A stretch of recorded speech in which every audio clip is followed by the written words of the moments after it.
especialistas que a gente entrou no século XXI pela dor com a pandemia. E por isso, 2021 tem um fator muito importante aí, que é justamente o de reunir reflexões sobre quais vão ser as agendas prioritárias para o desenvolvimento do Estado do Rio de Janeiro. E para ajudar a gente a pensar sobre o Rio, o Fórum está reunindo e convidando especialistas e pensadores e pessoas que atuam no campo para poder trazer essas reflexões à tona e ajudar a orientar políticas públicas e novas ações. Hoje eu estou aqui com o economista e pesquisador da Fiocruz, Carlos Gadelha. Oi, Carlos, tudo bem? Tudo bem, um prazer colaborar aqui com o nosso Estado para pensar o futuro do desenvolvimento. Carlos, a pandemia trouxe uma série de desafios, aprofundou também a crise no estado do Rio de Janeiro, mas evidenciou a questão da saúde como sendo um foco que a gente deveria olhar com mais atenção para desenvolver políticas públicas e acionar, né, como retomada do desenvolvimento econômico. Na sua opinião, assim, o que a pandemia trouxe de desafios novos e que ajudam também a colocar a saúde na agenda?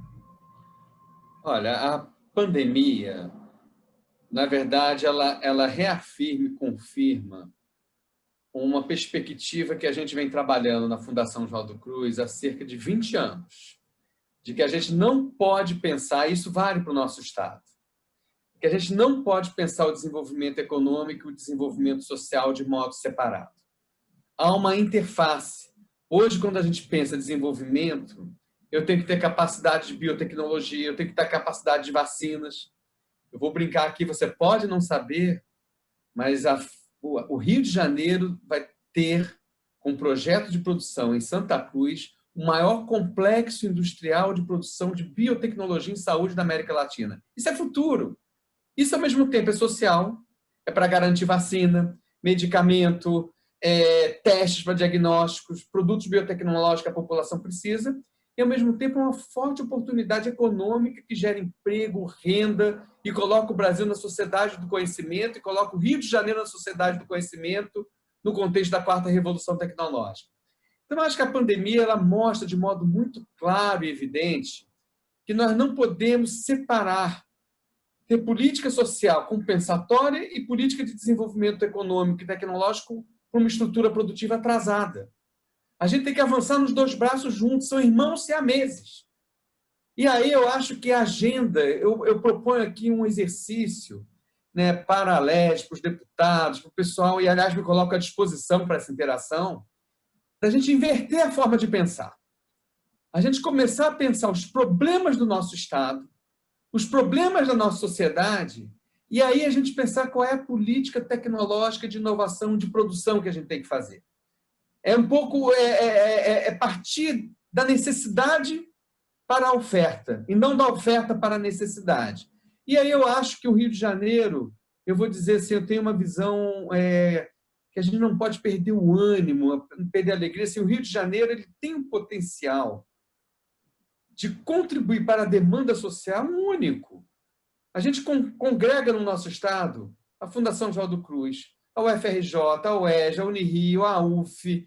Ou seja, a gente tem conjunto, né, de instituições científicas, o CBPF, né, institutos da área de defesa. Ou seja, a gente tem o Instituto Nacional de Tecnologia, a gente tem um conjunto de instituições de ciência e tecnologia que estão à espera da demanda social para se mover. Se mostrou muito claramente que a capacidade brasileira, seja da COP na UFRJ, seja da Fundação Oswaldo Cruz, se mobilizou muito rapidamente para produzir pesquisa, para produzir inovação. O Rio vai ser a sede, provavelmente, né, da vacina produzida em maior escala e mais inovadora do mundo para enfrentar a Covid. Isso é uma lição, mas não é lição apenas para a saúde. É uma lição, a gente tem que olhar, então, eu digo, vamos mudar o óculos. A gente tem que olhar para a nossa comunidade, por exemplo, tem todo um programa de internet das coisas, de conectividade. A gente não pode ter um programa ultramoderno de internet, conectividade, com o caos urbano e o caos que estão nas nossas comunidades, nas nossas favelas. Então, a gente tem que olhar o nosso problema social e colocar a inovação, a tecnologia, e acho que a pandemia mostra isso, para resolver o problema das pessoas.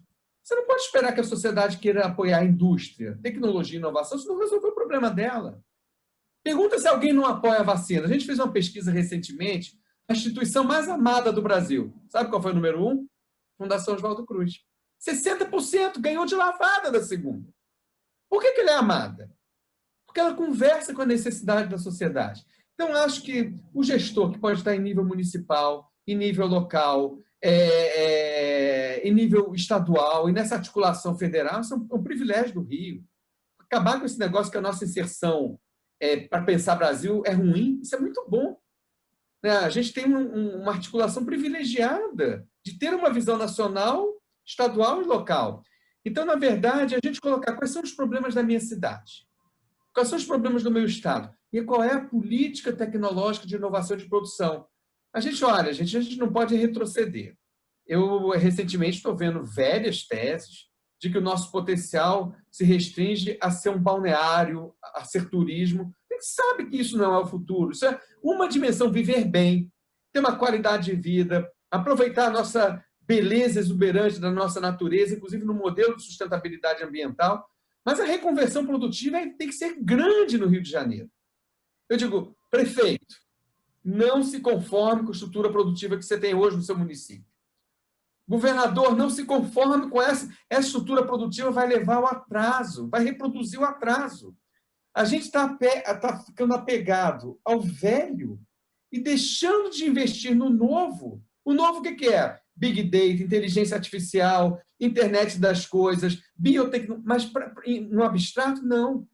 Para atender a necessidade da mobilidade urbana, para a sustentabilidade ambiental, a gente ter sistemas de monitoramento ambiental, que a gente possa, inclusive, recuperar a nossa Mata Atlântica. Isso gera emprego, gera inovação. Pegar a saúde e exigir que as instituições que estão aqui no Estado se articulem com o setor produtivo privado para gerar emprego e renda. Enfim, eu acho que a pandemia nos coloca um novo paradigma para pensar no desenvolvimento que é necessário. Nessa questão, a Fiocruz tem um papel muito importante. Você falou aí, né, de ser a instituição mais amada numa pesquisa recente, porque também reconhecida por essa atuação no território, né? Onde ela está, as pessoas que estão em volta sabem o que é o prédio, o que as pessoas fazem lá, elas têm conexão e conseguem também ter programas para interagir. As pesquisas estão no campo, né? Então, eu queria que você falasse um pouquinho aqui para a gente sobre essa atuação. Existe aí uma série de políticas buscando, né, inserir a inovação como uma agenda. A gente tem no estado do Rio de Janeiro esse potencial instalado de reunir aí, acho que por metro quadrado não tem nenhum lugar no país que tenha tantos centros de pesquisa, universidades próximas, pessoas formadas com mestrado, doutorado, e que a gente não pode deixar sair daqui, quer dizer, ir para outros espaços. Como é que a gente faz para estimular que essa inovação aconteça, que as empresas estejam caminhando mais juntas, que elas consigam vislumbrar possibilidade, por exemplo, de contratar mais serviços da universidade? Como a gente faz essa ponte? A pandemia também ajudou a diminuir essas barreiras, a abrir mais esse campo de atuação em parceria, na sua opinião? Geis, eu acho que ela colocou de modo concreto a necessidade de fazer. Mas eu acho que tem uma política importante, que também deve ser encampada pelo Poder Legislativo. A gente tem que descriminalizar a inovação e a coragem. Né? Ou seja, se coloca no mesmo... Ou seja, o gestor público hoje está com medo da caneta. Se fala do apagão da caneta, todo mundo fala, meu CPF. Ou seja, a gente tem que punir o mal feito, mas permitir que a criatividade, e a área pública tem muita criatividade. Olha os professores das universidades, os médicos que estão no SUS, tudo isso é servidor público. A gente tem... Então, o empreendedorismo público se complementa com o empreendedorismo privado. Não existe empreendedorismo privado se não tem um ambiente público favorável à inovação. O inovador não pode ter risco de ser preso por estar fazendo coisa boa para o país. Se está fazendo mal feito, isso é outra história. É outra história. Então, acho que existe uma agenda, e aí acho que é muito focado, a sua pergunta é muito boa, porque a agenda da inovação tem que estar articulada com uma agenda produtiva. O Rio de Janeiro tem que voltar a produzir produtos sofisticados. As empresas farmacêuticas estão fechando, mas ainda bem que a Fiocruz está aqui. Estão fechando as empresas de alta tecnologia. A gente não pode cair na maldição do petróleo. E a gente sequer arrecada o que deve com o nosso petróleo. A gente sabe disso. Tá? A maldição dos produtos naturais. E eu vou dizer, e essa coisa simplista, como se o Rio fosse um pequeno estado que pode ser só um estado de turismo. Não, ele é um estado de turismo, é um estado, mas que ele tem que ter vigor econômico. Então, a inovação, ela não é só do mundo da ciência. Tem que ter empresa, tem que atrair produção qualificada para o Brasil, tem que pegar nova geração de tecnologias e ter um programa sustentável de startup, de trazer empresas médias e empresas grandes e que se articulem com as demandas sociais. Isso é básico. Né? Eu digo, a gente tem que falar com o nosso povo. Isso é verdade. É democrático.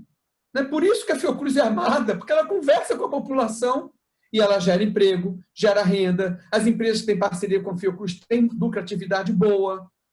Não é um jogo de soma negativa, né? Não é um jogo negativo, né? Conflituoso.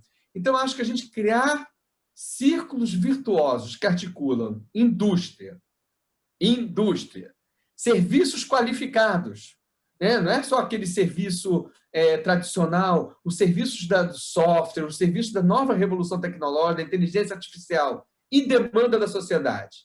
Dá para fazer, já houve períodos em que o exemplo das vacinas no Brasil articulou produção industrial. Se não tivesse produção industrial, não teria produção, se fosse só ciência. Articula ciência. Os Institutos Nacionais de Ciência, Tecnologia e Imunologia são vitais para a formação das pessoas que estão produzindo vacinas e articula a demanda da sociedade do SUS. Um programa de atenção básica pode articular inteligência artificial e Big Data, por exemplo. Então, se a gente juntar esse tripé, a gente consegue fazer um belo programa de desenvolvimento para o nosso Estado. Tecnologia, ciência, inovação, produção e demanda social.